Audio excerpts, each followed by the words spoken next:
갑니다. 이기쁨 한번 해볼게요. 자, 갑니다.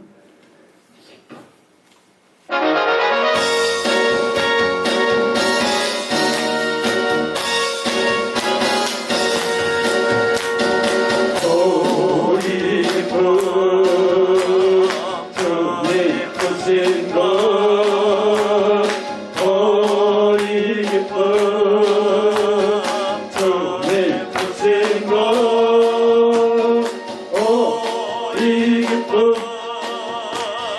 주님 주신 것 주께 영광 할렐루야 주만 찬양해 악기 봉사해 꽃처럼 피었고 내 맘속에 웃음도 피었네 이 기쁨 주님 주신 것 주께 영광 할렐루야 주만 찬양해 높은 하늘에 정말 세우리고 내 맘속에 기쁜 노래 있네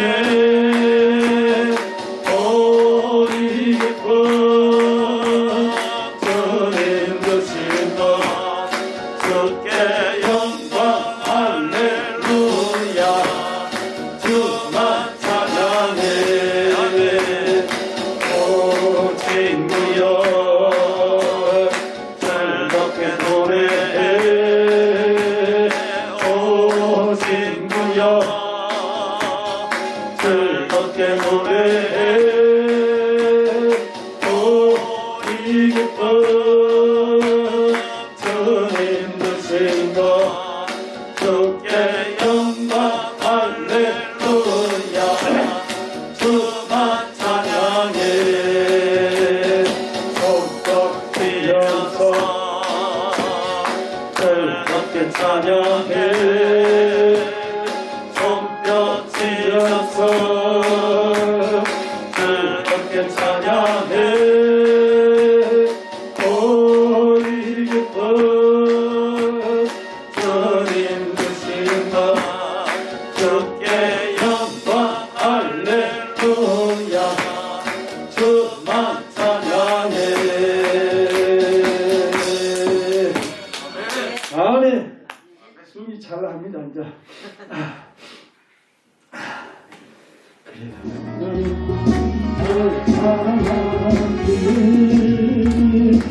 하나님 한분만으로 하나님을 하게될 사람을 보라 세상을 보게 한동안이 없어요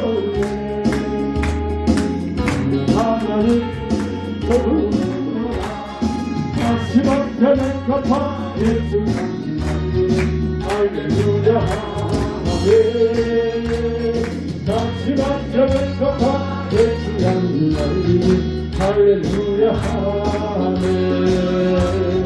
할렐루야 아멘 아멘. 우리 주 하나님이여 영광과 존귀와 권능을 받으시는 것이 합당하오니 주께서 만물을 지으신지라 만물이 주의 뜻대로 있었고 또 지으심을 받았나이다. 보좌에 앉으신 이와 어린 양에게 찬송과 존귀와 영광과 권능을 세세토록 돌릴지어다. 아멘. 찬송과 영광과 지혜와 감사와 존귀와 권능과 힘이 우리 하나님께 세세토록 있을지어다. 아멘. 아멘. 할렐루야. 아버지 하나님 은혜와 사랑을 감사합니다. 하나님 아버지 지난 한 주간에도 하나님의 뜻 가운데 우리를 지켜주시고 또 이렇게 성일날 하나님 앞에 모여서 이렇게 방송 예배로 아버지의 소수가 모여서 하나님 앞에 영광을 올려드립니다.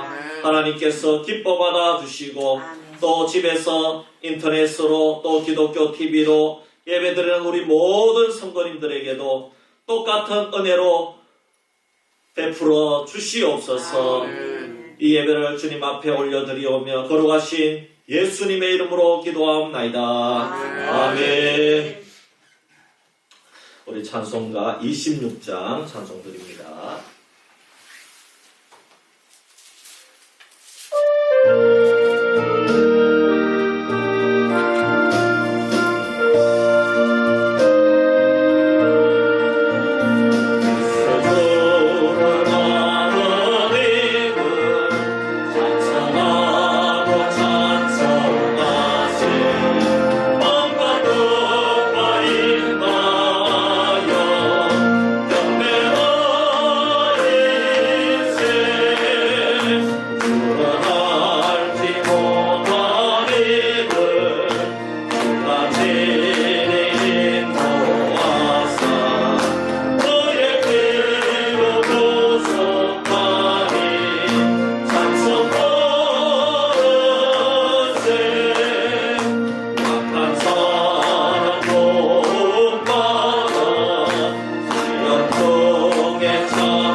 신앙을 고백합니다. 전능하사 천지를 만드신 하나님 아버지를 내가 믿사오며 그 외아들 우리 주 예수 그리스도를 믿사오니 이는 성령으로 잉태하사 동정녀 마리아에게 나시고 본디오 빌라도에게 고난을 받으사 십자가에 못 박혀 죽으시고 장사한 지 사흘 만에 죽은 자 가운데서 다시 살아나시며 하늘로서 전능하신 하나님 우편에 앉아 계시다가 저로서 산자와 죽은 자를 심판하러 오시리라.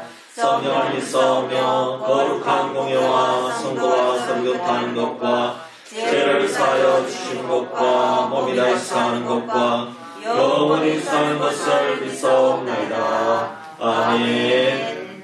우리 교동문 1번입니다. 교동문 1번 찾으셔서 함께 교독하겠습니다.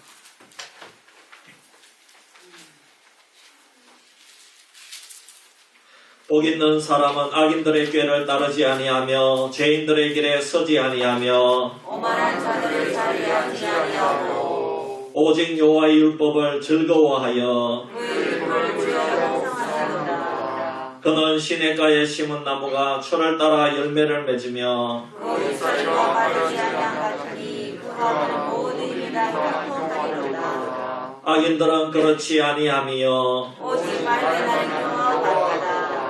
그러므로 악인들은 심판을 견디지 못하며 죄인들이 그들의 몸에 들지 못하리라. 무릇 어인들의 길은 여호와께서 인정하시나 악인들의 길은 망하리로다. 아멘. 예배를 위해서 박승열 장로님 기도하시겠습니다.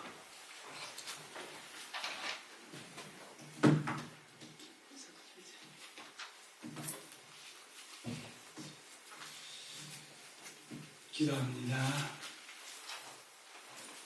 우리의 참 소망이 되시고 진리 되신 아버지 하나님, 지난 한 해도 주의 손길로 우리 모든 성도들을 평안하게 인도하시고 늘 도와주신 은혜 감사합니다.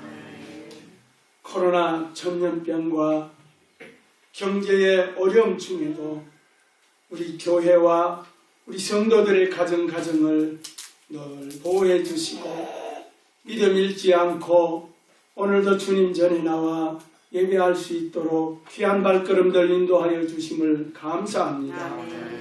아버지 하나님, 지난 한 해를 돌아보면 주님의 능력의 손길로 이런 모양 저런 모양으로 날마다 도와주시고 입고 먹고 마시고 생활할 수 있도록 또한 건강도 허락하여 주심을 감사합니다.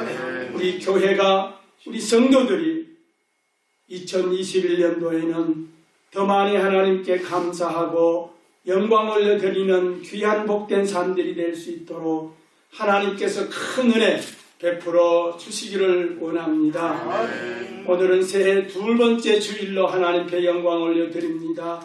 아버지 하나님, 우리가 드려지는 이 예배를 하나님 기뻐 받으실 줄을 믿습니다. 또한 예배를 통해서 새로운 한 해를 시작하는 새로운 소망과 비전이 일어나게 도와 주시옵소서. 우리가 올해는 무엇을 해야 되며 올해는 어떤 방법으로 주님 앞에 나가야 할지를 오늘 이 예배를 통해서 각자에게 응답하여 주시옵소서.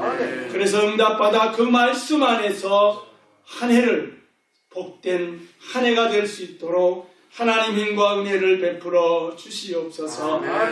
그러나 아버지 하나님, 지난 한 해를 돌아보면은 아쉬움도 많고 부족함도 많습니다. 나태했습니다. 어리석었습니다. 내 이웃을 내 몸같이 사랑하라고 하셨는데 우리는 이 마음대로 사람들을 판단하고 사랑하지 못했습니다. 섬기지 못했습니다. 올해는 정말 주의 말씀, 주의 계명인 내 이웃을 내 몸같이 사랑하라, 이 말씀대로 최소한으로 우리가 행할 수 있는 믿음들 되게 하여 주시옵소서. 특별히 이 시간 우리의 허물과 죄악들이 있습니다.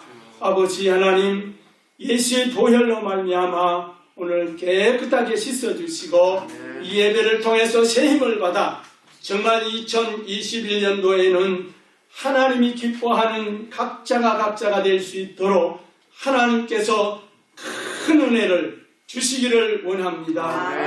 사랑의 주님, 수비 교회를 지금까지도 인도하시고 작년에도 아버지 하나님 주의 능력으로 붙잡아 주시고 늘 성령님이 인도하심으로 안전하게 지켜주시고 부흥케 하여 주심을 감사합니다.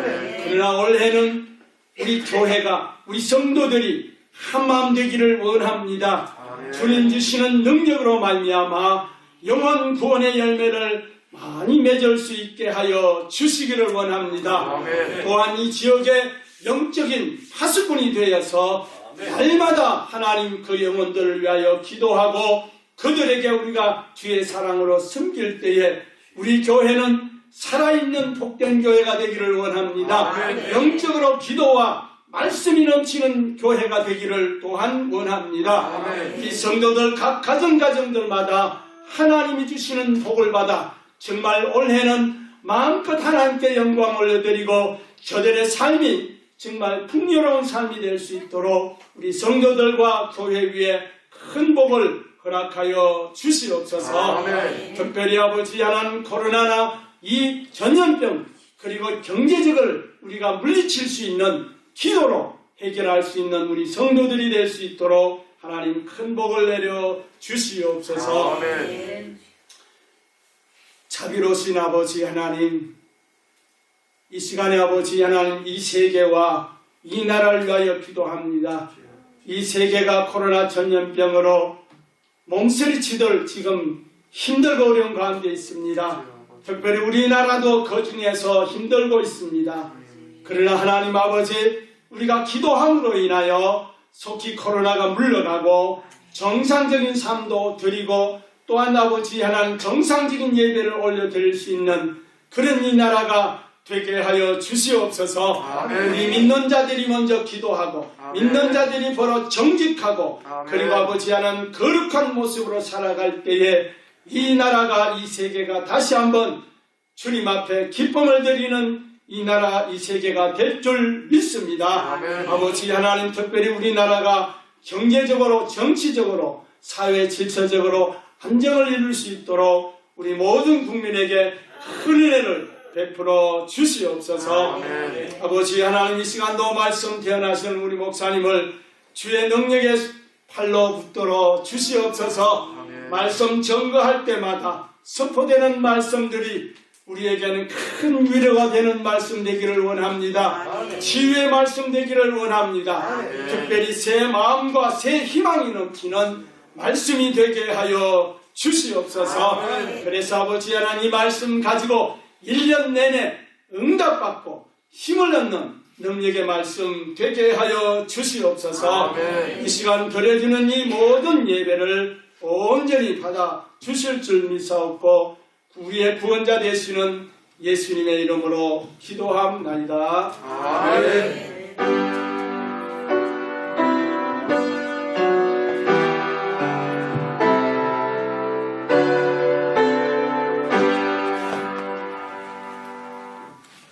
우리 찬송가 410장 부르면서 하나님께 드린 헌금을 올려드리겠습니다.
할렐루야. 아버지 하나님, 참으로 은혜와 사랑을 감사합니다.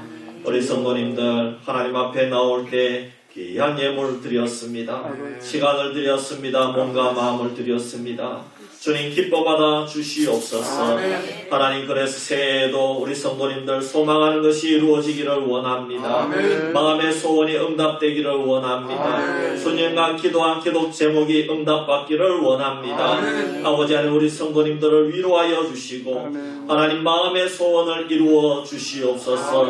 특별히 질병 가운데 고통당하는 우리 성도님들이 있습니다.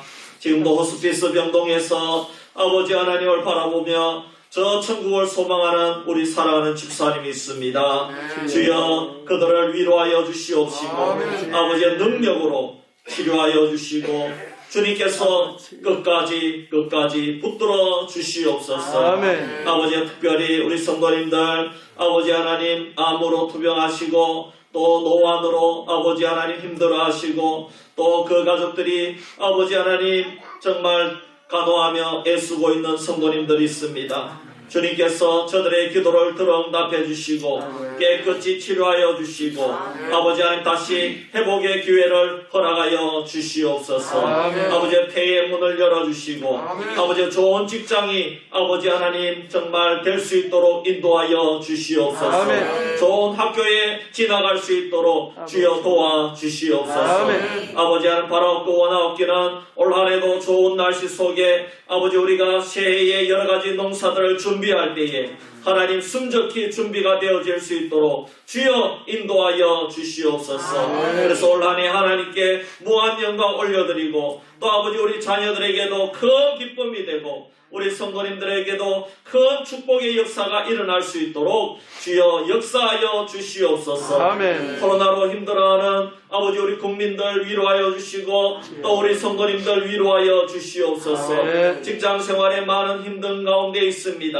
아버지 하나님 여러 가지로 주님 위로하여 주시고 또 아버지 하나님 요양원에서 아버지 근무한다고 많이 고통받고 있습니다. 주님 끝까지 아버지 힘을 내어서 저들을 잘 섬길 수 있도록 도와주시고 아멘. 주님께서 끝까지 보호하여 주시고 아버지의 말씀으로 위로하여 주시고 승리할 수 있도록 인도하여 주시옵소서. 아멘. 감사드리며 우리를 구원하신 예수님의 이름으로 기도하옵나이다. 아멘.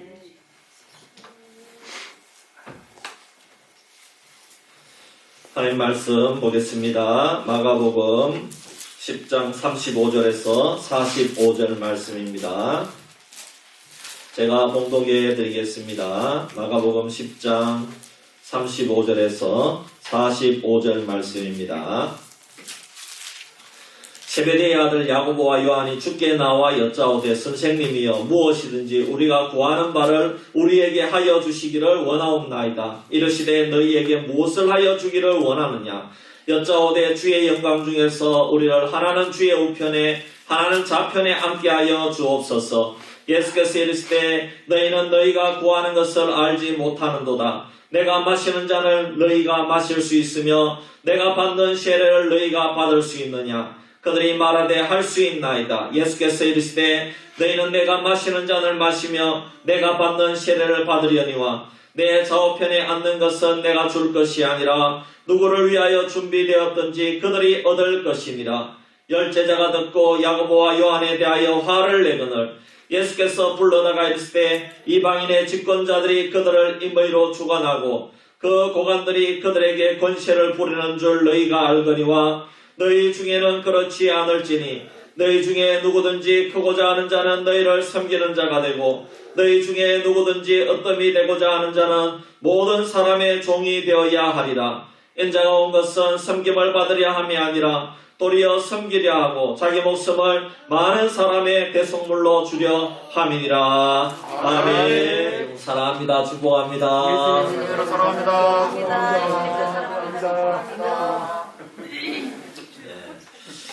진짜 요즘에 정말 여러분 TV를 보면 답답하죠. 그렇지만 우리가 잘 이겨내기를 바랍니다. 우리 성도님들 가운데 참 이렇게 작년 이제 1년이 다 돼가잖아요, 그죠? 작년 2월 3월부터 작년 막설 전후해가지고 코로나가 심해졌는데 거의 이제 1년 정도 못 나오고 계신 그런 분들도 많이 있잖아요. 그래서 여러분 이게 참 분명히 끝나기는 끝나고 또 백신이 다 되면은 이게 뭐 독감처럼 그렇게 된다 할지라도 그래도 이게 아마 원래 끝까지는 아마 이렇게 갈 수 있을 것 같아요. 왜냐하면 이 백신 접종이 한 번에 싹 되고 그런 건 아니니까. 그래서 어쨌든 그때까지 우리가 잘 이겨내기를 바랍니다. 그리고 이제 백신이 접종되기 시작하면 그래도 희망이 있고 소망이 있잖아요. 점점 나아질 것이다. 우리 국민들도 얼마나 힘들어합니까? 모든 자영업자들, 그리고 교회도 특별히 개척교회, 또 농촌교회, 미자리교회 얼마나 힘든지 모릅니다. 예. 우리 교회도 실제로는 이렇게 다 좋은 건 아닙니다. 예. 우리 교회도 실제로 참 힘든 부분이 있습니다. 예. 그래서 여러분들 우리가 함께 하나님 앞에 기도하면서 이겨내고 또 우리가 서로 격려하면서 이겨내기를 주의 이름으로 축복합니다. 아멘. 예수님은 지금 예루살렘으로 올라가는 길입니다. 왜 올라갑니까? 인류를 위해서 고난을 받으시고 십자가에 못 박혀 죽으시고 또 3일 만에 부활하기 위해서 올라가는 길입니다. 예수님은 이 사실을 그대로 제자들에게 3번이나 가르쳐 주셨습니다. 내가 이제 고난의 길을 간다. 그러나 3일 만에 부활한다는 것을 3번이나 제자들에게 가르쳐 주셨습니다. 그런데 제자들은 그때마다 예수님이 왜 고난의 길을 가는지, 예수님이 왜 우리를 위해 죽어야 되는지 그거를 도무지 이해하지 못했습니다. 예수님은 이제 예루살렘에 올라가시면은 우리나라, 이 유대 나라를 해방시켜 주시고 예수님은 왕의 자리에 올라간다. 그렇기 때문에 우리는 한 자리씩 차지할 수 있겠구나, 이런 마음을 다 가지고 있었습니다. 여러분, 예를 들어서 우리나라 대권 주자도 이낙연 씨, 이재명 씨가 차기 대통령 자리를 노리고 있지 않습니까? 그래서 이분들 아래에 도와주는 모든 분들은, 여러분, 그런 어떤 자리가 없다면은 뭐 하려고 그분 밑에서 열심히 섬기면서 도와주겠습니까? 어떻게 해서든지 참 이렇게 해서 내가 섬기는 이분을 대통령 자리에 올려야 되겠다. 그래서 참 이분들이 너무나 파격적인 재난지원금 이야기도 나오고, 경기도는 재난지원금이 또 이제 발표를 한다고 합니다. 그래서 이 경기도가 이재명 씨가 있으니까 이제 경기도는 이제 재난지원금을 조금만 있으면 재난지원금 또 나온다는 거예요. 경기도민들한테 다 준다는 겁니다. 그리고 또 이낙연 씨는 대통령하고 전 대통령에 대한 이제 전 대통령들을 사면합시다, 이렇게 이제 제안을 했다는 거 아니겠습니까? 왜 그렇게 하겠습니까? 어떻게 해서든지 내 인기를 더 올려야 되겠다. 내 가치를 더 올려야 되겠다. 그래서 지지를 더 받아야 되겠다. 그래서 어떤 그런 모든 지혜를 짜내고 있다는 것입니다. 예수님의 제자들 중에서도 야고보와 요한이 선수를 치면서 예수님이 가장 사랑하는 제자들이니까 예수님, 우리에게 참 이런 자리를 하나씩 주십시오, 이렇게 얘기를 했다는 겁니다. 제일 높은 자리를 청탁을 했다는 겁니다. 우리는 영의정, 좌의정 앉아야 되겠으니까 예수님, 그 자리는 우리 자리입니다, 이렇게 청탁을 했다는 겁니다. 그걸 다른 제자들이 듣고 가만히 있을 수가 없잖아요. 그래가지고 너희들 무슨 소리 하느냐, 우리는 그러면 어야란 말이냐, 그래가지고 화를 냈다는 것입니다. 야, 너희 형제만 좋은 자리 주면 우리는 저 수비면에 가가지고 거기 가지고 동장하라는 말이냐, 네? 그렇게 화를 냈다는 겁니다. 네? 그렇게 싸웠다는 겁니다. 근데 예수님은 이상한 대답을 하셨는데, 너희가 마시는 잔을 마실 수 있느냐? 너희가 구하는 것을 너희가 알지 못한다. 이방인의 주권자들이 그렇게 하기를 원한다는 것을 너희가 알기를 바란다. 너희가 그렇게 살면 안 되고, 만일 정말 진정으로 높아지고자 한다면은 섬기는 자가 되어야 높아질 수 있다. 아멘. 하나님 나라의 원리는 섬기는 자가 되어야 된다. 내가 온 것은 섬김을 받으러 온 것이 아니고 도리어 섬기기 위해서 왔고, 많은 사람을 대속하기 위해서 내 목숨을 내놓기 위해서 왔느니라, 이렇게 대답하신 것입니다. 주님께서는 제자들이 이제 곧 가야만 하는 십자가의 길에 대해서 조금이라도 이해해 주기를 원하셨습니다. 3년 동안 함께 지낸 제자들이 주님의 마음을 알아주면 주님은 외롭지 않을 것입니다. 그러나 이 사람의 욕심과 교만함은 주님의 그 말씀을 전혀 이해할 수 없도록 만들었습니다. 예수님이 가장 아끼고 사랑하셨던 12 제자들 가운데 그 어떤 제자도 예수님의 깊은 속마음을 이해하지 못했습니다. 그래서 제자들은 예수님이 예루살렘으로 올라가시면 로마 군대를 물리치고 이제 우리나라를 구원해 줄 거다. 우리나라를 해방시켜 주실 거다. 그렇게 믿었습니다. 여러분, 우리도 그렇잖아요. 우리도 사실 이 세상을 살면서 우리가 예수님을 믿지만은 우리가 늘 마음속에 욕심이 있고 우리 사람들은 감정의 동물이기 때문에 그런 마음이 생긴다는 것이. 어떤 마음입니까? 저 사람 보다가 내가 더 인정받기를 원하고, 저 사람 보다가 내가 더 높아지기를 원하고, 저 사람 보다가 내가 더 나아졌으면 좋겠다. 그런 마음이 우리 속에 있다는 것입니다. 그러니까 어떤 이해관계 속에서는 서로 이렇게 시험이 들 수밖에 없고 또 서로 싸울 수밖에 없다는 것입니다. 예수님은 제자들이 주님의 마음을 이해하기를 원했지만은 그러나 제자들은 전혀 예수님을 이해하지 못했습니다. 예수님은 너희들이 가야 될 길은 섬김의 길이다. 내가 이 땅에 온 것은 섬김을 받으려 함이 아니라 도리어 섬기려고 하고 자기 목숨을 많은 사람의 대속물로 주려 함이라. 이렇게 정말 45절에 말씀해 주셨습니다. 쉽게 말씀드리면 내 목숨을 많은 사람을 살리기 위해서 내놓으려고 왔다는 겁니다. 지금 예루살렘으로 올라가는 길은 영광의 길이 아니라는 것입니다. 사람들을 살리기 위해서 십자가에 못 박혀서 너희들의 모든 죄를 용서해주고 너희들의 그 죄를 용서해서 하나님의 자녀 삼아주기 위해서 내가 지금 십자가 지기 위해서 이 고난의 길을 가고 있다는 것입니다. 내가 지금 높은 자리 차기 위해서 이 길을 가는 것이 아니라는 겁니다. 돈 많이 벌기 위해서 이 길을 가는 것이 아니라는 것입니다. 성공하기 위해서 이 길을 가는 것이 아니라는 겁니다. 권세자가 되기 위해서 이 길을 가는 것이 아니라는 겁니다. 예수님처럼 사람들을 살리기 위해서 십자가의 길을 가는 사람이 참된 주님의 제자가 될 수 있는 줄 믿습니다. 그러면 이 십자가의 길은 구체적으로 어떤 길입니까? 우리가 지난 시간에는 희생의 길이라 말씀을 드렸습니다. 오늘은 고난의 길입니다. 고난의 길이 예수님의 십자가의 길임을 믿으시기를 바랍니다. 사도 바울은 골로새서 1장 24절에 이렇게 고백했습니다. 그리스도의 남은 고난을 주님의 몸된 교회를 위해서 내 육체에 채우노라 그랬습니다. 사도 바울의 이 고백은 주님의 아픔과 고난을 이해하고 동참한다는 그러한 표현입니다. 이 말씀을 통해 보면 신앙이란 하나님의 아픔을 알고 그 아픔에 동참하는 생활이라고 할 수 있습니다.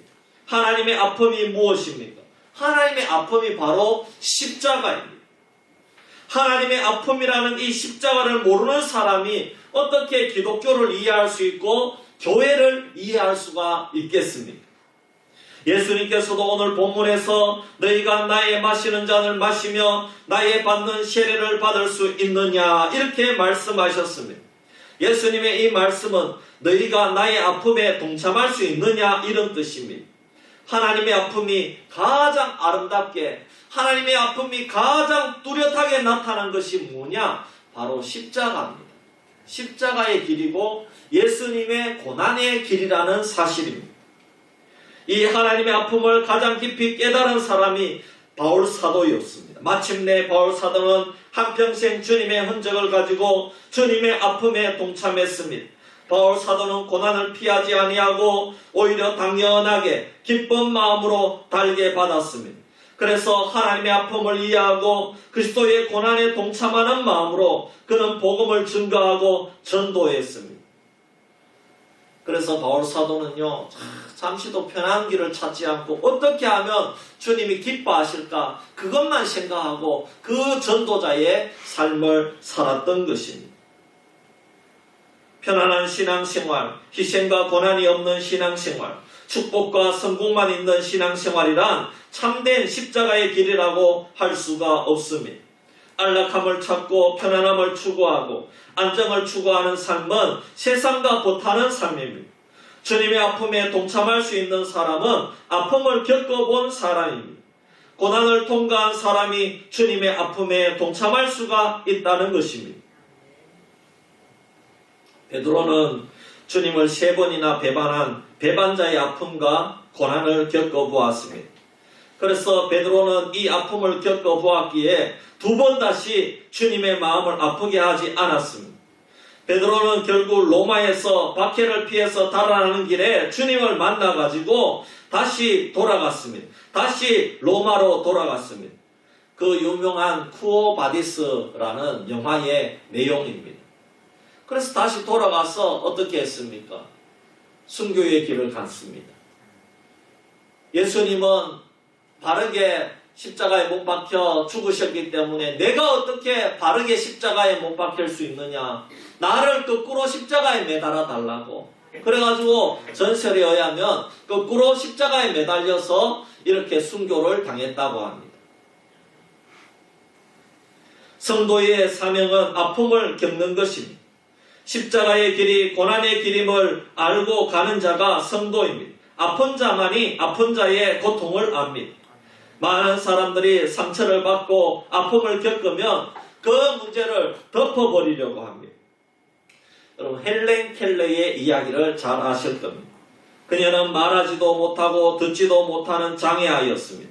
선생님들은 헬렌 켈러의 그런 모습을 보고 모두 가르치기를 포기했습니다. 어떻게 저 학생을 가르칠 수 있느냐는 겁니다. 저런 장애아를 어떻게 가르칠 수 있는가요? 그렇게 생각하고 가르치기를 포기했습니다. 그런데 오직 한 선생님만은 포기하지 않고 헬렌 켈러를 가르쳐서 이 헬렌 켈러를 세계적인 인물로 만들었습니다. 그 사람이 우리가 잘 아는 설리반 선생님입니다. 그러면 설리반 선생님은 왜 이 헬렌 켈러를 가르쳤느냐?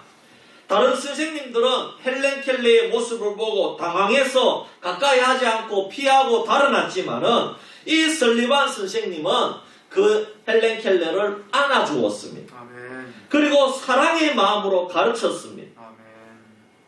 설리반 선생님은 한때 심각한 망막 질환으로 실명의 위기까지 간 적이 있었습니다. 자기가 그런 아픔을 당해보았기 때문에 이 헬렌 켈러의 아픔을 이해하고 안아줄 수 있었던 것입니다. 그래서 이 아이를 내가 한번 가르쳐 봐야 되겠다, 그런 마음을 가질 수가 있었던 겁니다. 아픔과 고난이라는 어려움이 그저 고통, 나의 고통, 내가 이런 고통을 당했다, 그것으로 끝나는 것이 아니라 아픔 당하는 자들을 이해하고 감싸줄 수 있는 사람으로 변화되는 것이 우리 그리스도인의 사명인 줄 믿습니다. 아멘. 여러분, 아픔이 있습니까? 무시당함이 있습니까? 눈물 흘리는 자들의 눈물을 닦아줄 수 있는 사람이 되시기를 바랍니다. 여러분, 농사 지으면서 실패의 경험이 있지 않습니까? 또 여러분, 질병의 아픔도 겪어본 분들도 있지 않습니까? 여러분이 당한 그 고난을 잘 이겨내었다고 자랑으로만 끝낼 것이 아니라, 고난을 이겨낸 업적만을 자랑할 것이 아니라, 그리스도인들은 그 고난을 가지고 그 고난당한 자와 함께하고 그들을 위로하고 그들과 동행하는 자가 그리스도인이고 성도라는 사실을 여러분 믿으시기를 바랍니다. 그 첫 번째 출발점이 주님의 아픔을 알고 주님의 십자가를 이해하는 것입니다. 여러분, 오늘날 정치인들의 문제가 무엇입니까? 자신들의 아픔을 덮어버리는 것입니다. 백성들은 아픔을 당하고 고난을 당하는데 나만 배부르면 된다, 그런 생각을 가지고 있습니다.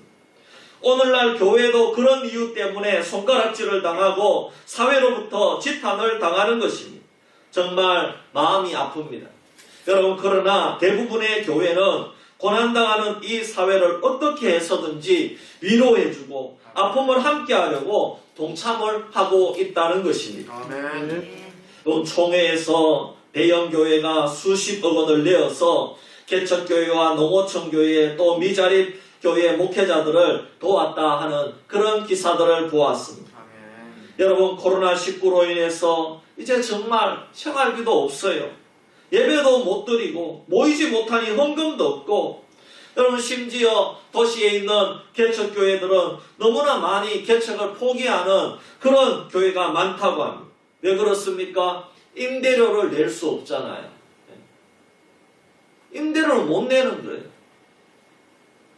여러분 거기다가 여러분 뭐 대형 교회는 그래도 도울 여력이 있지만은 참 우리같이 조만한 교회도 협력을 많이 하거든요.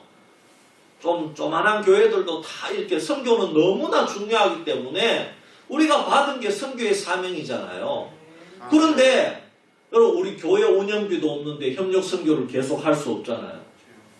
그러니까 다 끊기고 여기도 끊기고 저기도 끊기고 하니까 개척교회가 문을 닫을 수밖에 없죠.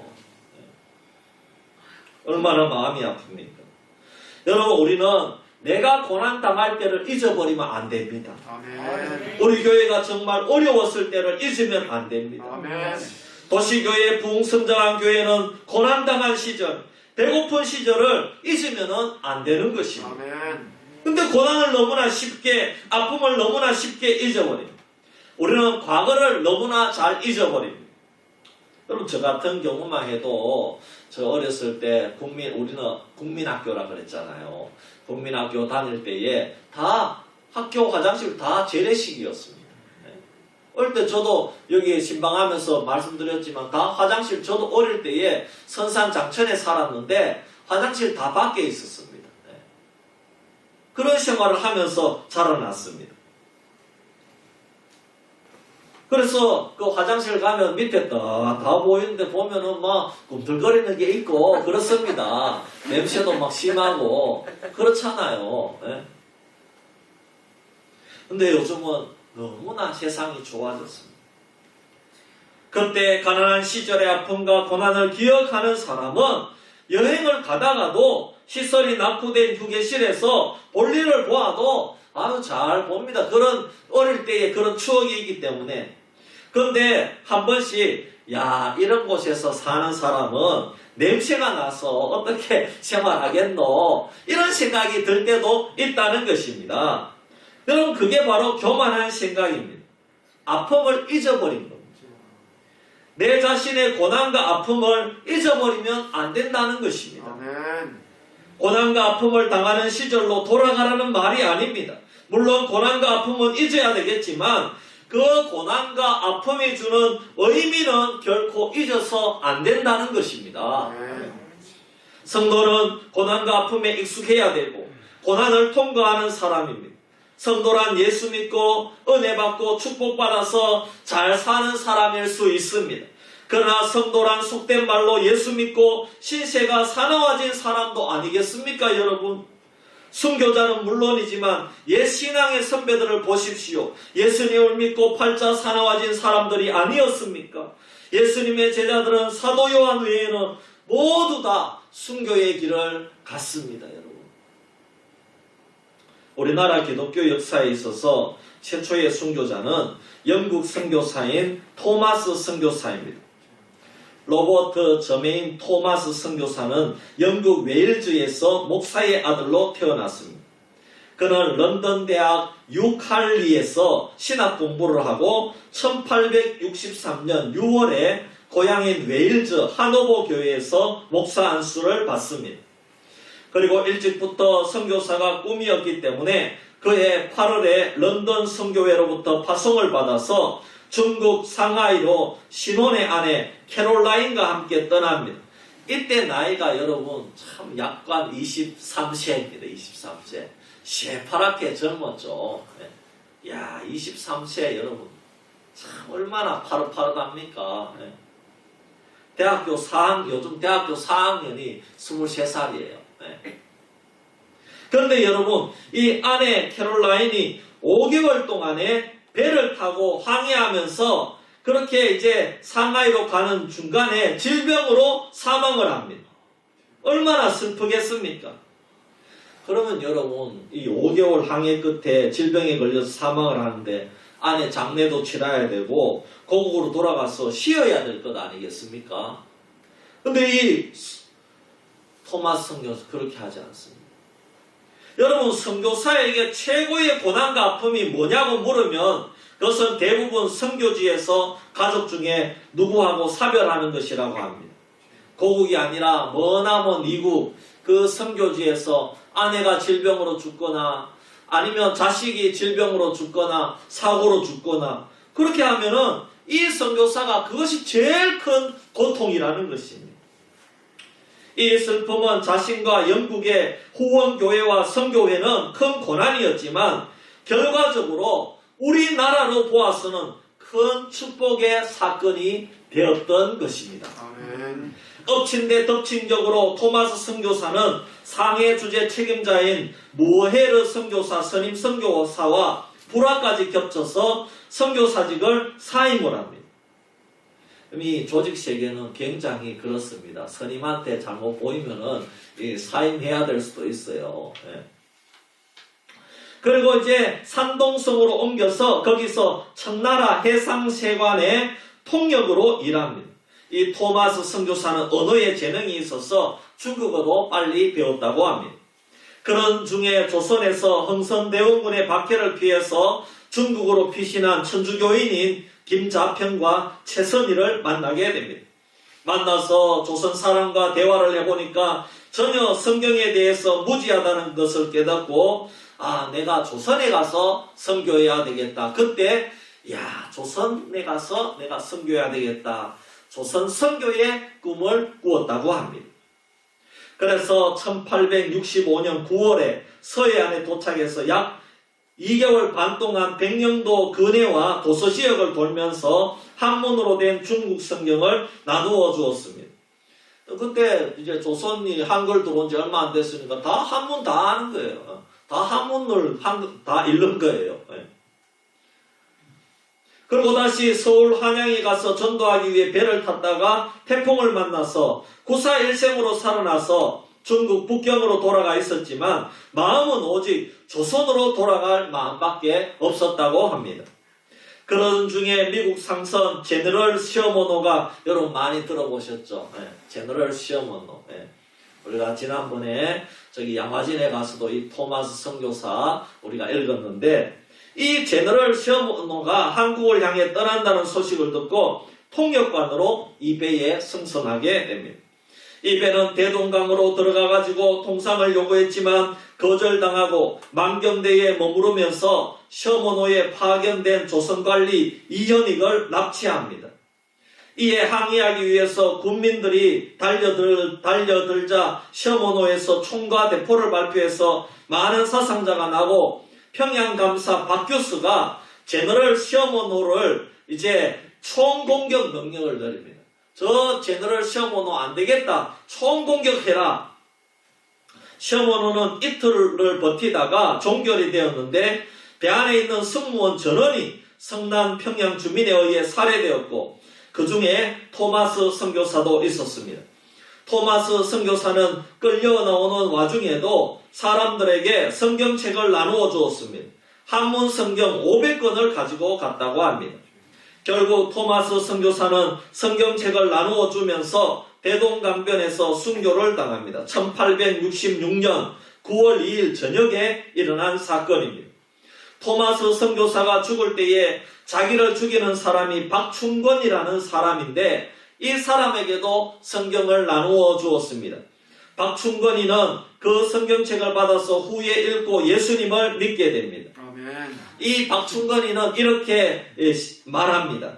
내가 서양 사람을 죽이는 중에 한 사람 토마스를 죽인 것은 내가 지금 생각할수록 이상한 감이 있다. 내가 그를 찌르려고 할 때에 그는 두 손을 마주잡고 무슨 말을 한 후에 그러니까 기도하는 거죠. 이렇게 찔리는 순간에도 토마스 선교사는 기도한 줄 믿습니다. 두 손을 마주잡고 기도를 한 후에 붉은 배를 입힌 책을 가지고 여러분 옛날 성경책을 여기 다 붉게 아시죠? 그죠? 이렇게 붉게 이렇게 성경책을 그렇게 여기다가 다 이렇게 붉게 했어요. 그래서 이제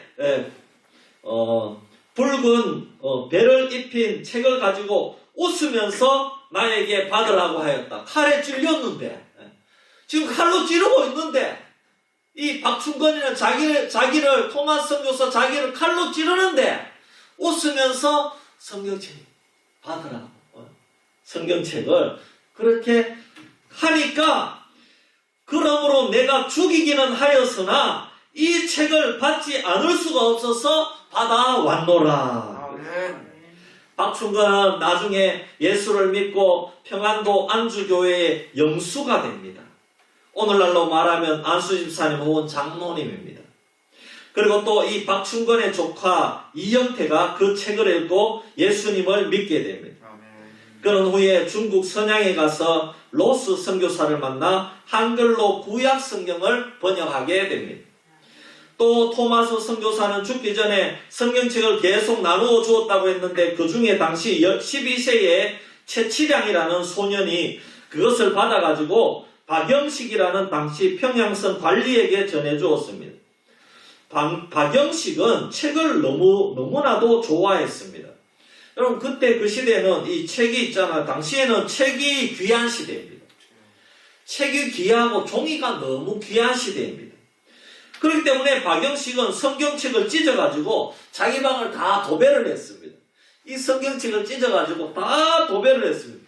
그러고 보니까요, 다 도배를 하니까 아침에 일어나도 성경을 봐야 돼. 밥 먹으면서도 성경 말씀이 보여. 뒷골다가도 성경 말씀이 보여. 잠자고 잘 때도 성경 말씀이 보여. 하루 종일 성경 말씀을 보게 되는 것입니다. 아멘. 그러다가 이 박영식이가 예수님을 믿게 된 줄 믿습니다. 아멘. 이 박영식의 그 박영식 집이 나중에 널다리 교회가 되었습니다. 널다리 교회는 더 부흥을 하여 나중에 평양 장대영 교회로 바뀌게 되는 것입니다. 아멘. 그 장대영 교회에서 1907년 한국 교회의 놀라운 부흥의 역사인 평양 대부흥 운동이 일어나게 된 것입니다. 아멘.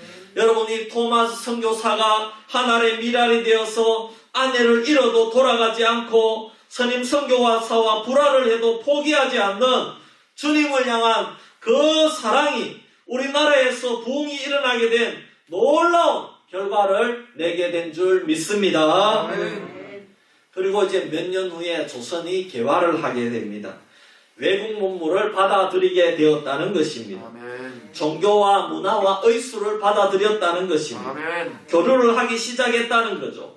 그때 이제 사무엘 마페 선교사라고 있어요. 마포 삼년이라고 그러는데 평양에 들어오게 됩니다.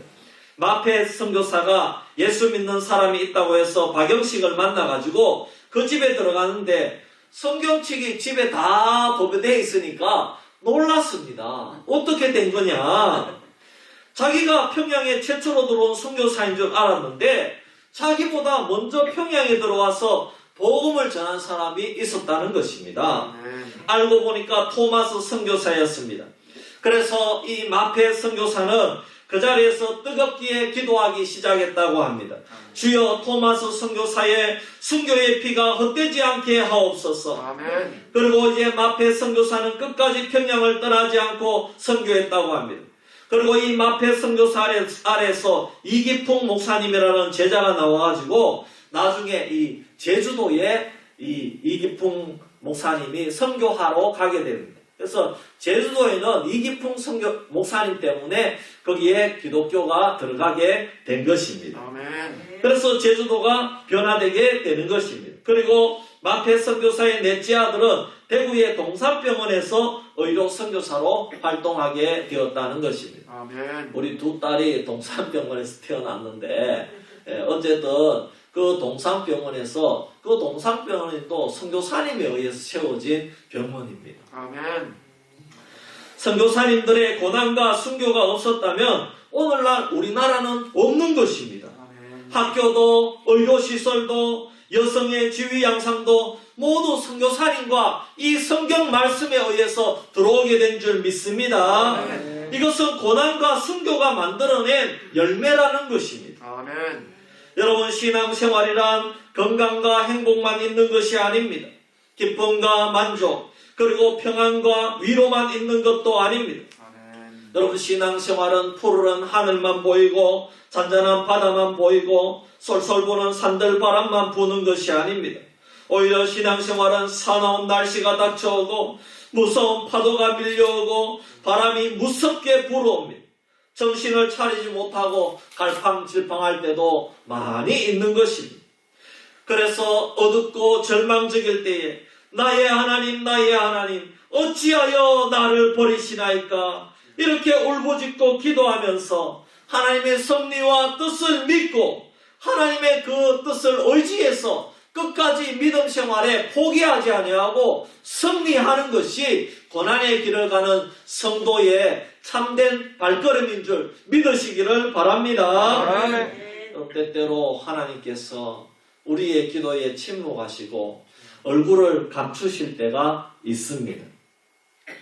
하지만 그럴 때에도 사랑하는 연인이 참 정말 하나님을 찾듯이 우리가 포기하지 아니하고 끝까지 하나님을 찾고 갈망하면 하나님께서 마침내에 우리의 기도를 들어주실 때가 있는 줄 믿습니다. 만일 우리가 우리의 안락만을 찾고 우리의 평안과 우리의 성공만을 찾는다면 그것은 고난의 길이 아니라 세상의 길을 가는 것과 다를 바가 없다는 것입니다.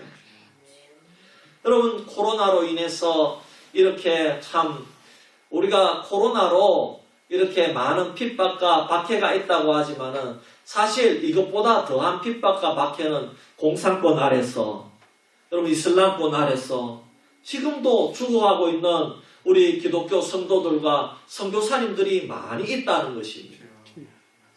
우리는 그분들의 그러한 고난의 길이 헛되지 않도록 우리는 최선을 다해서 우리도 이 신앙의 길을 가야 될 줄 믿습니다. 우리가 주님을 위해서 시련과 고통을 당하는 것, 하나님을 기쁘시게 하기 위해서 주님의 아픔에 동참하는 것이 바로 십자가의 길인 것입니다. 사랑하는 수비교회 성도님 여러분, 지금도 우리 수비교회 성도님들은 고난당하는 가정이 많습니다.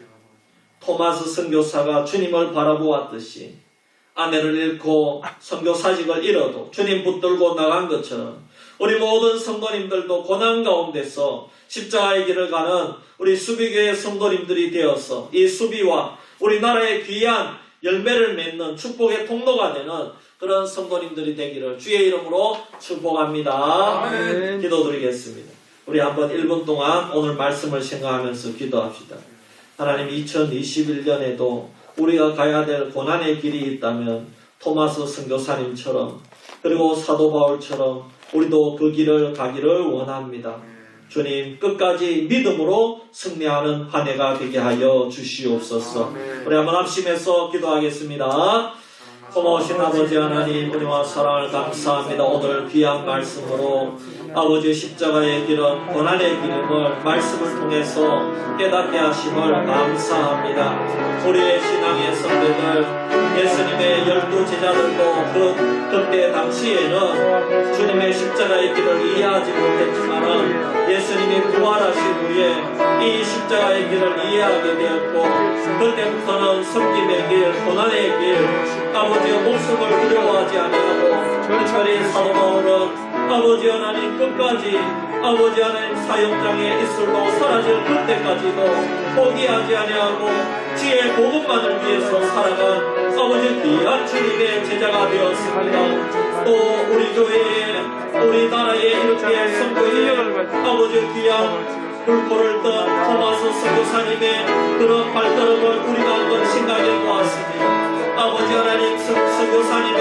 고난의 길이 없었다면 오늘 우리나라 교회의 부흥과 우리나라의 발전은 없었다는 것을 다시 한번 생각하게 될 때에 참으로 우리 그리스도인 한 사람의 그 고난의 길이 얼마나 중요한지 깨닫게 되면 감사합니다. 하나님 아버지, 그동안 우리 수비교회 성도님들도 고난의 길을 잘 아버지 달려왔기 때문에 이 수비의 부흥과 또 우리 자녀들의 부흥을 이루어간 줄 믿습니다. 하나님, 올한해에도 또다시 이런 고난의 길이 있다면 우리가 이 지역을 섬기고 우리나라를 섬기고 우리 자녀 성도를 섬기기에 부족함이 없던 하나님의 뜻이 있음을 믿고 아버지 하나님, 우리가 이 고난의 길을 잘 참고 견딜 수 있는 한 해가 될 수 있도록 주여 역사하여 주시옵소서.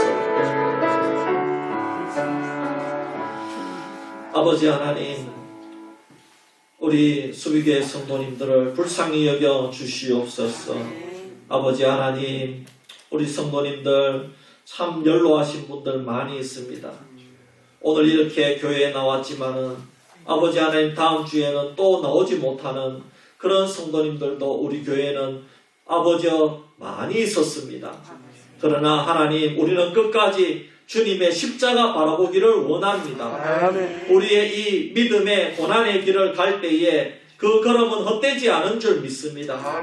토마스 선교사님의 그 순교의 피가 우리나라를 일구고 우리 교회를 일구었듯이 아버지 하나님, 우리가 십자가의 길을 갈 때에 이 수비면이 분명히 아버지의 선교가 되고 부흥이 되며 또 우리나라가 더 잘 되며 우리 자녀손들도 분명히 아버지여 이 십자가의 길을 갈 때에 놀라운 역사가 일어날 줄 믿습니다.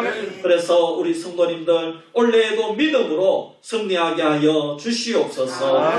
걸어가신 예수님의 이름으로 기도하옵나이다. 아멘. 우리 찬송가 150장 찬송 드리고 축도로 예배 마치겠습니다.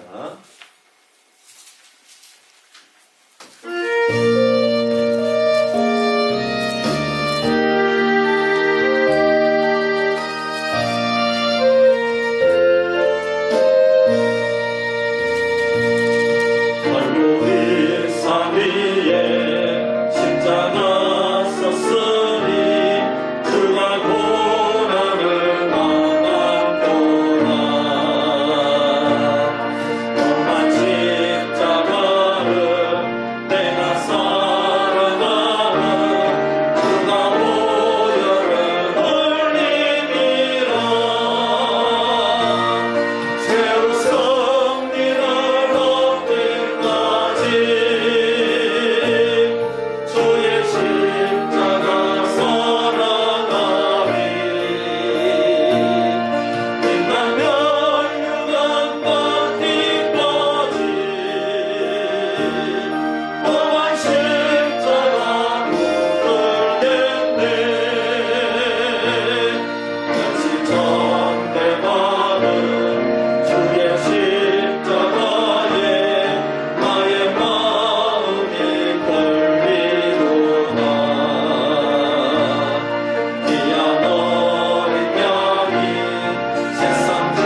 그리스도의 크신 은혜와 하나님 아버지의 놀라우신 사랑과 성령님의 감화 감동하시고 인도하시고 내주하시고 충만하신 역사가 오늘 말씀을 듣고 올 한 해에도 하나님께서 우리에게 주신 십자가의 길이 있다면은 아버지 하나님 그 길을 오직 예수님의 십자가 바라보고 가기로 다짐하는 우리 모든 수비계 성도님들 머리 위에, 우리 자녀손들 머리 위에, 또 저들의 사업과 일터 위에 지금부터 영원토록 항상 함께 있을지어다. 아멘.